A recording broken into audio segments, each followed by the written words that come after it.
Yo, what is going on, ladies and gentlemen? It's your boy Dasky here with another Crasher Cars gameplay.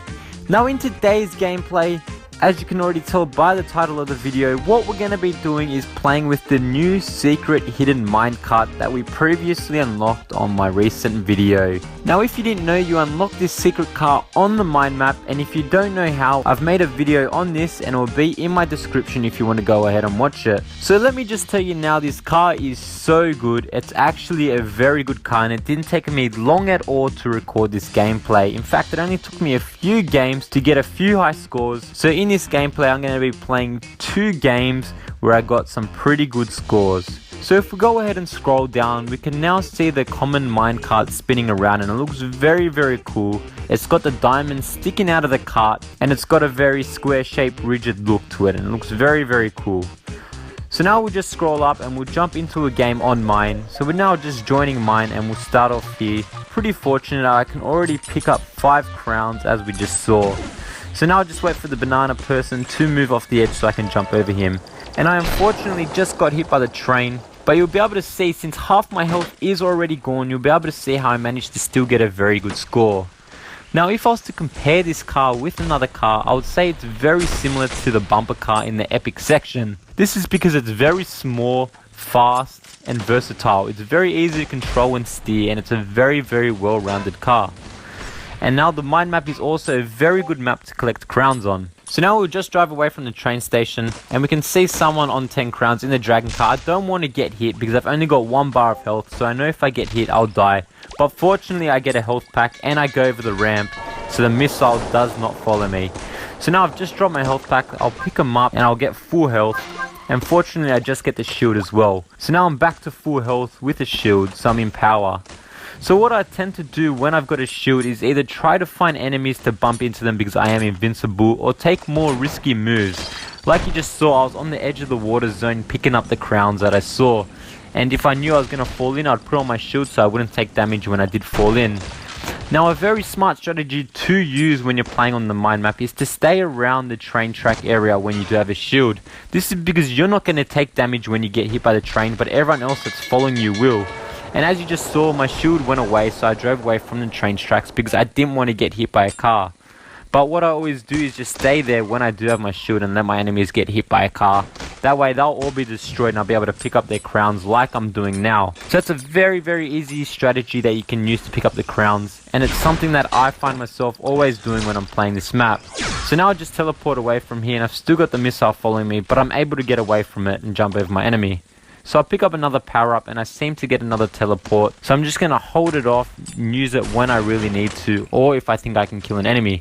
So I just activate it now to try and get away from the enemy, and as you could just saw, the person behind me had the flamethrower and I was able to get away from them. So now I just use my boost to get even further away from them, and I've got the shield. So I'll save that just in case I see anyone that's going to hit me. So now I just pick up this person's crowns that I killed. A few moments later. And now I'll make my way back to the train tracks, and as you can see, there's always crowns spawning in this area. It's a very high active area where there's often a lot of crowns. So now I activate my shield so I didn't take damage to the trebuchet, and I'm already on 42 crowns, just trying to cause as much havoc in this center area as possible. So I continue driving around, just avoid the enemies, try and let more people get destroyed, that way I can pick up their crowns. Now it's not always about you killing people, it's often a good strategy to use when you're playing with smaller cars is to let other people kill other people and you just come in quickly and steal their crowns. And it is perfect to do so with this car because it's so small, you can easily fit into tight spaces and always get away from your enemies. So as you just saw then, I did the exact same thing. The rocket managed to kill another person, but I did get hit off by the fire engine and managed to kill me on 47 crowns. So I thought that was a pretty cool gameplay, and I'll also be showing you another gameplay because I didn't know which gameplay to choose from because it's so easy to get some good gameplays with this car. I've seen many people getting scores of 100 plus with this car because how easy it is to use and how powerful it is. So now I'll go ahead and show you the second gameplay that I got, and we'll go ahead and jump straight into the mine map. So I'll start off drop the oil so the person following me doesn't manage to kill me, and I've got the side cannon, so I'll just wait for an enemy to get onto my side so I can destroy them. Now a tip I'd give is, if you ever see health packs on the ground, even if you have full health, go ahead and pick them up. That way your enemies don't pick them up and they're not able to regain their health. So I chuck a trebuchet, but the enemy did die, so it was kind of pointless. But now I've got the boost, and I'm going to aim it up for this enemy, but unfortunately I just miss him there. So now we'll follow them up, but I see someone with the flamethrower, so I want to go away, that way they don't destroy me with it. But unfortunately I took a bit of damage from that front cannon. Fortunately I did get a health pack and I knew no one was following me, so I activated them all and picked them all up even though I didn't need to. So now I've got the flamethrower and I'm just going to want to go up to an enemy before I activate it, that way I can destroy them. And something I did very smart there was drop my flamethrower. That way the crowns around the flamethrower, no one would be wanting to go and pick them up, otherwise they will take damage from my flamethrower. And that's a very smart strategy to use. It helps you protect crowns, and you can also use similar strategies with landmines and oil. But the oil doesn't give them damage, it just makes them slip away from the crowns, that way you can pick them up. So I didn't bother picking up my health packs just there because I was already on full health and there was no point of me wasting my time trying to pick them up. So I dropped the landmines, but unfortunately the monster car did hit me, but I'll drop the railgun and he drove straight into it. That way I killed him and took his crowns. That's also a very good strategy to use when you're on a high score. What you can easily do is just shoot your railgun when people are following you, and most of the time they'll just drive straight into it, oblivious to what's going to happen, and they'll be destroyed. That way no one behind you will be following you and you can easily take their crowns from it. And that's the good thing about the railgun, it picks up the crowns for you and you don't need to travel back to get them. So now I've got the re-cannon and I want to try and get an enemy behind me, that way I can use them to kill them. And as I just saw that the trains just went over the train tracks, so I can pick up some crowns, but there's no point keeping my re-cannon as there's a lot of power-ups, so I just use them and pick up some more power-ups.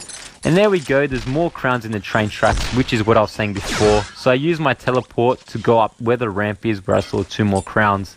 Unfortunately I only picked up one of them, but one's better than none, so I'm happy with that. And I've got the re-cannon in case anyone wants to follow me. And like you just saw, I shot them on the missile truck, which had 3 missiles locked onto me, and they weren't able to kill me. But unfortunately the pod car did kill me with the flamethrower. There was no way I could have escaped that, as we were both about the same speed. So unfortunately I did die on 43 crowns, but this car is so good and so easy to get some nice high scores with. Now ladies and gentlemen, I hope you all enjoyed this video. If you want to see some more gameplay with the minecart, be sure to let me know down in the comment section, and also let me know the highest score that you've gotten with the minecart so far, because it is such a good car. Now if you did like this video, please be sure to smash that like button, and if you're new, be sure to subscribe for some more awesome Crasher Cars content. Also, I'm going to chuck the gold skin camo on the minecart and it looks absolutely awesome. This is what I call the 250 million carat gold minecart. And for now, Dasky out.